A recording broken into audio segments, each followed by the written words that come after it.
kaya, dan mempesona. Tiga kata yang mengabarkan Kutai Timur, kabupaten terbesar di Provinsi Kalimantan Timur yang terus bertumbuh mulai dari infrastruktur, pendidikan, kesehatan, pariwisata, hingga pemberdayaan masyarakat. Semua itu sejalan dengan tujuan pembangunan berkelanjutan atau SDGs untuk masa depan lebih baik. Begitu banyak cerita dalam penjelajahan ini dan kini saatnya saya merangkum pengalaman berbincang dengan pemerintah Kabupaten Kutai Timur yang berusaha untuk terus berbenah menuju Kutai Timur yang lebih sejahtera.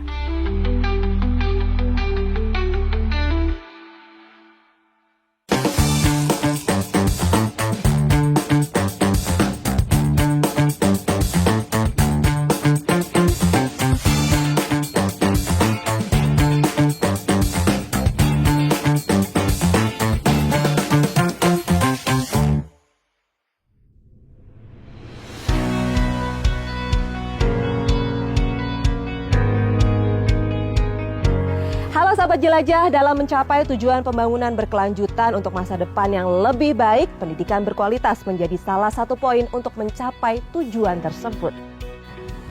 Di Kutai Timur, perhatian terhadap anak didik bisa dikatakan sangat bagus, dimulai dari pemberian buku pembelajaran gratis, seragam gratis, hingga beasiswa. Senang deh Pak, saya main ke kantor Dinas Pendidikan dan juga Kebudayaan Kabupaten Kutai Timur. Kalau tadi sebelumnya kan kita sudah membahas ada dari 7 program unggulan. Kalau tadi kita udah bahas 2 itu, kalau untuk penunjang lain yang dikhususkan untuk para siswanya, itu apa aja? Yang untuk siswa ya? Iya. Jadi ada buku dan seragam gratis, ada juga beasiswa. Nah ini untuk siswa kan. Iya. Nah kalau berbicara seragam dan buku ya, tahun kemarin itu kita baru bisa memberikan ya kan buku itu buku wajib.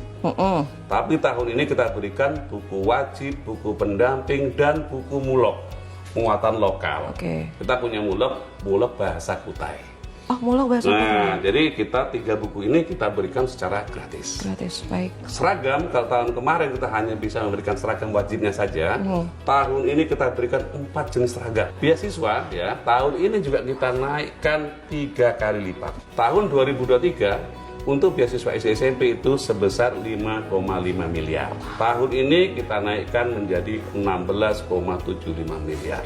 Wow. Sehingga terjadilah penambahan penerima dan juga kita naikkan nominalnya. Nah, tahun 2023 NSD itu mendapatkan 750.000 per anak. Tahun 2024 menjadi 1 juta. Penerimanya tahun 2023 SD 4.870 anak. Tahun 2024 yang menerima 12.250 anak. Yang SMP tahun kemarin 2023 yang menerima sebanyak 1.100 anak. Tahun ini yang menerima 2.500 anak. Namun apakah hanya siswa yang mendapatkan perhatian? Oh, tentu tidak. Dinas Pendidikan dan Kebudayaan juga mengoptimalkan kesejahteraan untuk tenaga pendidiknya. Insentif untuk guru, khusus guru. Iya. Yang guru PNS itu insentifnya itu diberikan berdasarkan 3 kriteria. Pertama berdasarkan zonasi penempatan, yang kedua berdasarkan masa kerja, dan yang ketiga adalah masa berdasarkan golongan. Jadi range-nya itu yang PNS ya, mulai dari 6 juta sampai yang tertinggi itu 12.176.000. Selain sektor pendidikan, lalu sektor apa lagi yang mendapatkan perhatian khusus di Kabupaten Kutai Timur? Pariwisata adalah sektor yang didorong oleh pemerintah Kabupaten Kutai Timur untuk mewujudkan Kutai Timur yang berdaya saing dan berkelanjutan. Salah satunya adalah dengan promosi pariwisata melalui kelompok sadar wisata. Pengembangan supaya dikenal orang, kita menyelenggarakan pelatihan konten pariwisata. Ya. Jadi yang kita laksanakan adalah pesertanya adalah kelompok sadar wisata. Ya. Di mana kelompok sadar wisata kita berikan pembekalan untuk bisa membuat konten-konten destinasi wisata yang sudah dimiliki di masing-masing pengelolaan destinasi wisata. Di samping itu juga kita promosi tentang destinasi wisata di regional, di tingkat provinsi, bisa di Provinsi Kalimantan Timur, bisa ke Bali, ke Jogja, itu kita berikan promosi. Samping itu juga di mancanegara seperti San Francisco, di Finlandia, yang sudah kita laksanakan untuk promosi dan bisa dikenal sampai ke luar negeri. Selain destinasi wisata, pemerintah Kabupaten Kutai Timur juga menggelar acara-acara akbar yang meriah melalui Balutan Festival. Kaya akan unsur kearifan lokal yang pastinya akan memberikan kesan luar biasa bagi para wisatawan. Kegiatan festival yang sudah kita selenggarakan di Kutai Timur, Festival Lomplai. Kebetulan Festival Lomplai ini sudah masuk di KEN, Karisma Event Nusantara. Ini tahun kedua. Yang kedua, Festival Nusantara Sekrat. Ya. Ini juga sudah tahun ketiga kita selenggarakan. Tahun ini ada banyak festival. Ada festival Karangan, ada festival Teluk Pandan, ada festival Mio Baru, ada festival Telen, ada festival Busang, ada festival Sangkulirang yang tahun kedua. Ada festival Tiga Teluk, sudah tahun kedua juga.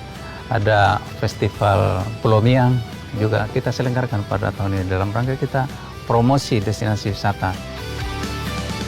Pendidikan dan pariwisata di Kutai Timur terbukti mengedepankan tujuan pembangunan berkelanjutan untuk memberikan perubahan yang lebih baik. Lalu bagaimana dengan sektor lain? Masih banyak sekali cerita menarik di penjelajahan saya kali ini, jadi jangan kemana-mana, tetaplah di Jelajah Kutai Timur episode spesial.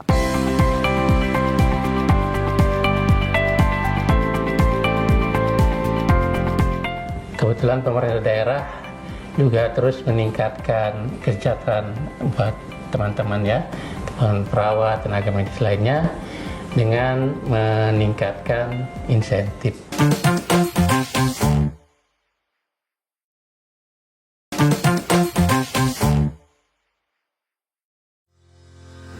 Sahabat Jelajah, selanjutnya ada hal yang tidak kalah menarik untuk dibahas, yaitu kesehatan.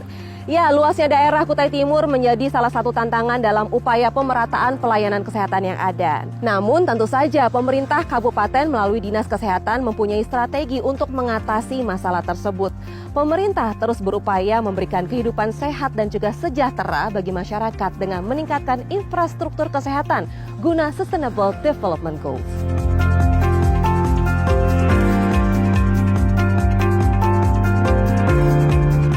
Untuk Dinas Kesehatan, karena bagian dari pemerintah daerah Kabupaten Kutai Timur, tentu harus menyesuaikan dengan visi misi kepala daerah. Ya. Nah, karena itu dari segi kesehatan kami ingin selain tadi sejahtera juga kalau bisa sehat tambah sehat. Nah, intinya sejahtera dan sehat itu tentu banyak kegiatan yang harus kita laksanakan. Yang pertama, kami ingin memperluas jaring fasilitas kesehatan sehingga akses masyarakat terhadap fasilitas kesehatan ini benar-benar bisa dijangkau melebihi Jawa Barat plus Banten. Sehingga kita perlu memperluas jaring fasilitas kesehatan ini agar bisa masyarakat nikmati juga.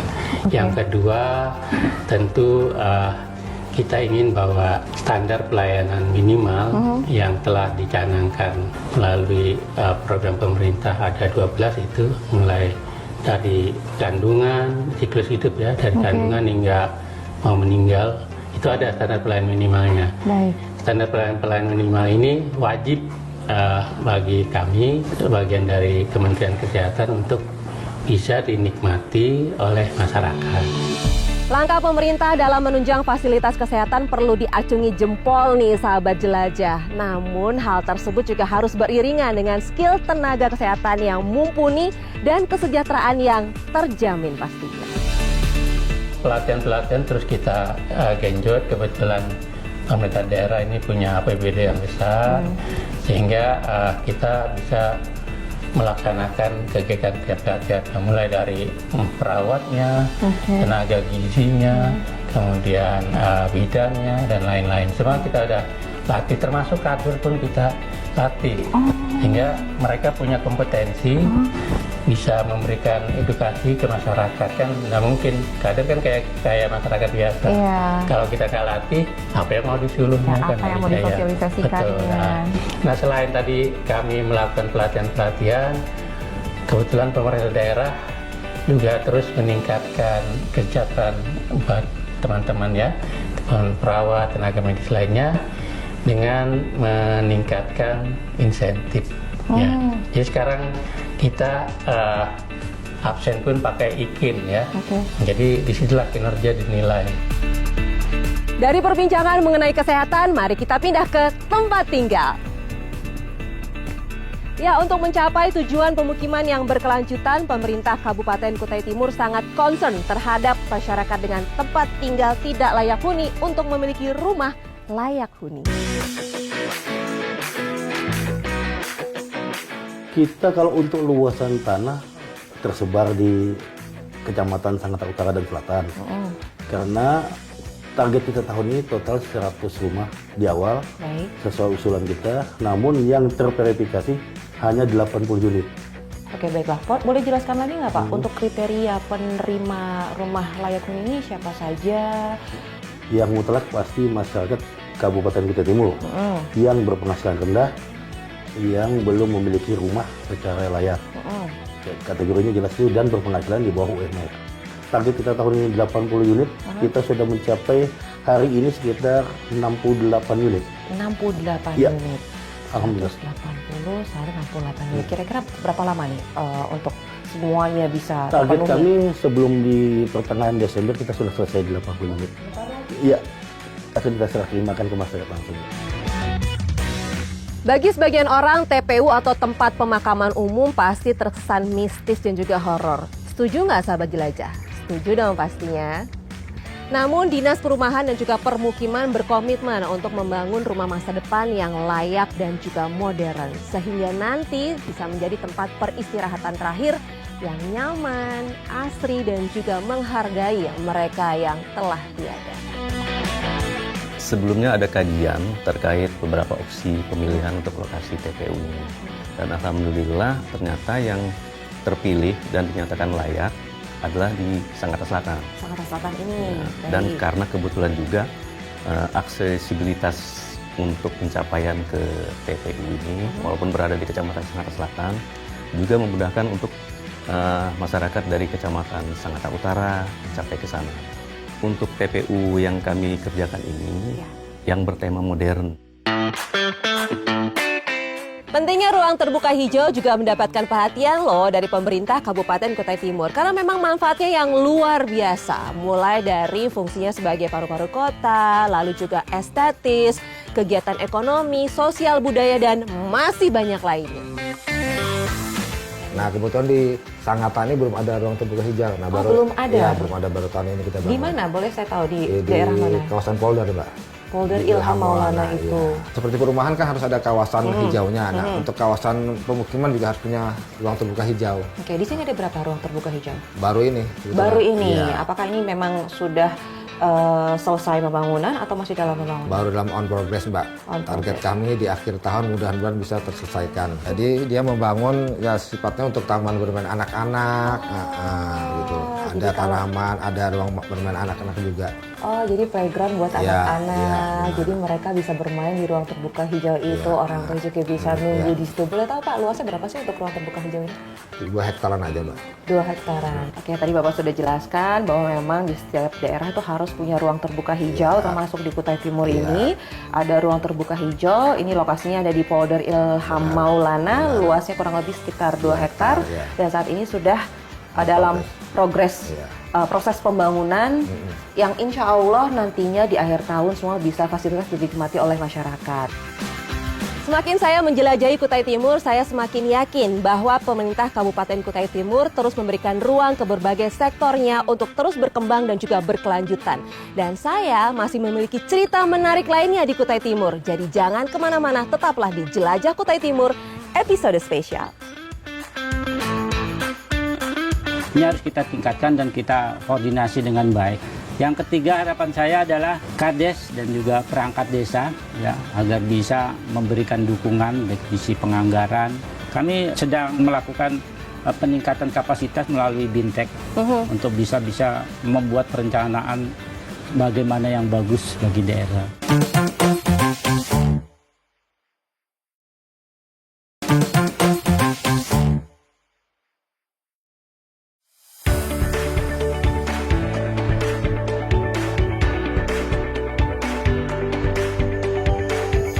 Hai sahabat jelajah, Kemajuan desa akan mendorong pembangunan manusia yang terus bertumbuh menjadi lebih baik. Pemerintah Kutai Timur melalui Dinas Pemberdayaan Masyarakat dan Desa terus berupaya mendorong kemajuan kemandirian desa.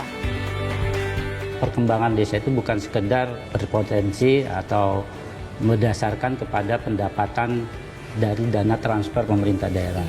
Ada beberapa sebenarnya sumber pendapatan desa yang bisa menjadi sumber dalam APBD itu, diantaranya adalah dana desa yang dari pemerintah pusat, kemudian juga ADD, kemudian dana bagi hasil pajak dan retribusi daerah, dan juga sumber pendapatan asli desa.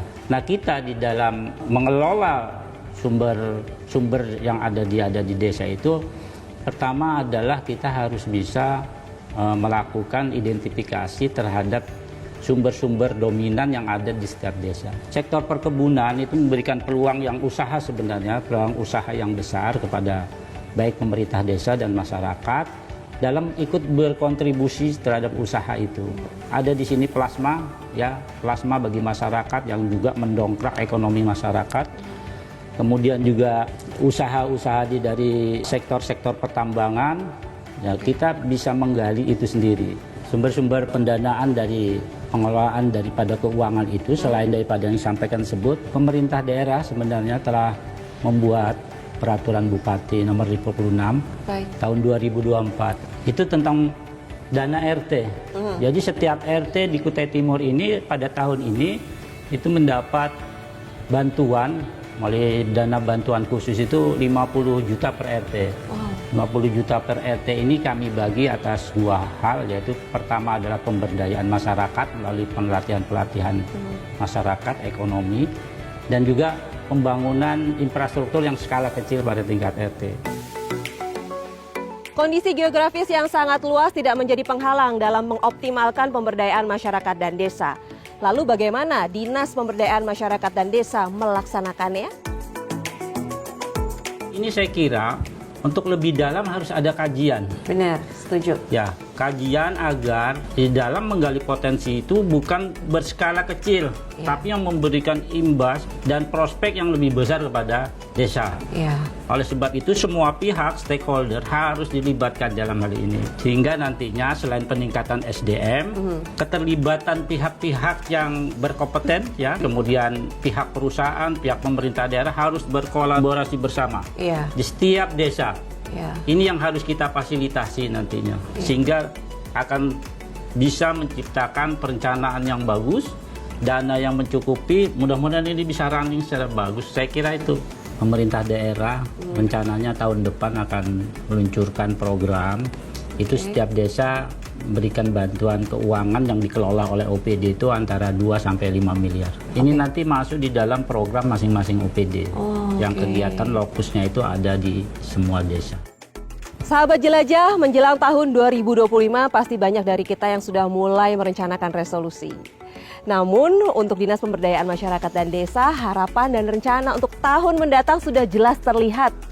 Berdasarkan hasil evaluasi yang mendalam, pemerintah menyadari adanya beberapa aspek yang perlu dioptimalkan. Dan ini bukan sekedar perbaikan, tetapi langkah besar menuju terwujudnya desa yang lebih mandiri, maju, dan berkelanjutan.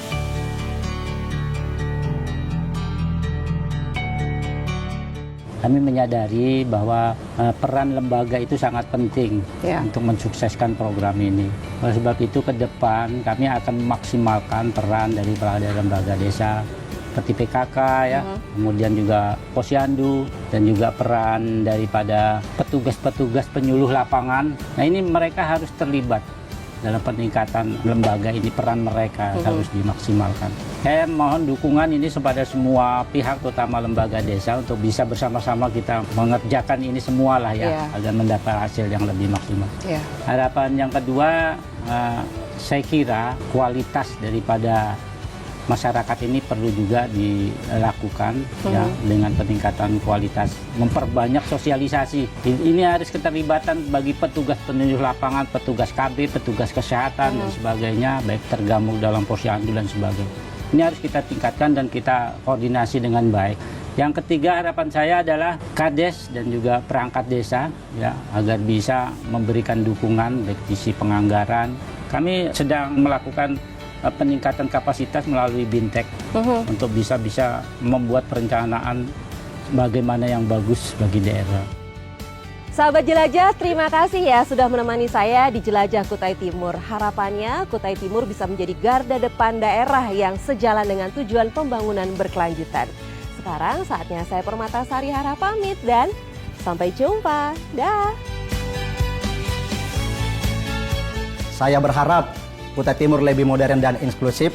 Saya berharap Kutai Timur maju dan sejahtera. Dan saya berharap Harapan saya, semoga pendidikan di Kutai Timur makin maju untuk mempersiapkan generasi yang bermanfaat. semakin berkembang dan jaya Kutai Timur ini. Terus mendukung program dan pengembangan inovasi dari anak muda.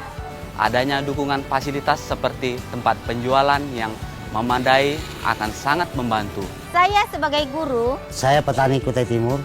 Saya siap berkontribusi untuk kemajuan Kutai Timur.